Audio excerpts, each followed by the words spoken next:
அருள்மிகு உச்சிஷ்ட கணபதி திருக்கோயில் வைகாசி மாத சங்கடஹர சதுர்த்தி சிறப்பாக நடைபெற்றது. ஏராளமான பக்தர்கள் பங்கேற்பு.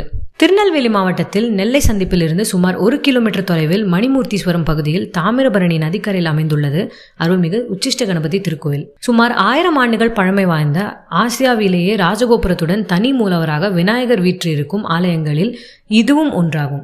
8 நிலை மண்டபங்கள், 3 பிரகாரங்கள் கொடிமரத்துடன் அமைந்திருக்கிறது இந்த ஆலயம். தாமிரபரணி ஆற்றின் கரையோரத்தில் அமைந்துள்ள இந்த கோவிலின் மூலவராக தன்னுடைய 32 தோற்றங்களில் 8வது வடிவமாக போற்றப்படும் உச்சிஷ்ட கணபதியாக நீல சரஸ்வதியை தன் மடியில் அமர்த்தி காட்சி தருகிறார். ஸ்ரீமூர்த்தி விநாயகருக்கு சங்கடஹர சதுர்த்தி இன்று மிக சிறப்பாக கொண்டாடப்பட்டது. சங்கடம் என்றால் இக்கட்டு, கஷ்டங்கள், தடைகள் என்று அர்த்தம்.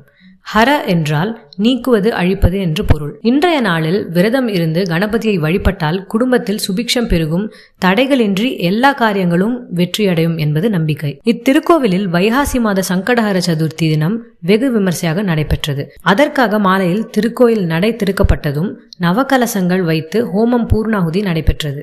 பின்னர் ஸ்ரீ உச்சிஷ்ட மகா கணபதிக்கும் உற்சவர் விநாயகருக்கும் பால், தயிர், மஞ்சள், விபூதி, சந்தனம் உள்ளிட்ட 16 வகையான அபிஷேக திரவியங்கள் கொண்டு அபிஷேகம் நடைபெற்றது.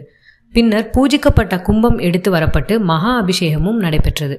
இதனைத் தொடர்ந்து சிறப்பு அலங்காரம் செய்யப்பட்டு ஸ்ரீ உச்சிஷ்ட கணபதிக்கு மகா தீபாராதனை நடைபெற்றது.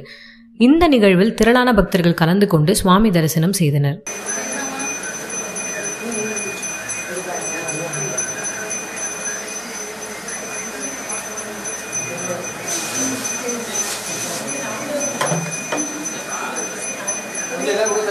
स्वरूपाय नमः ओम उच्छिष्ट गणनाथाय नमः ओम उच्छिष्ट गणनाथाय नमः ओम उच्छिष्टस्य महेशाय नमः ओम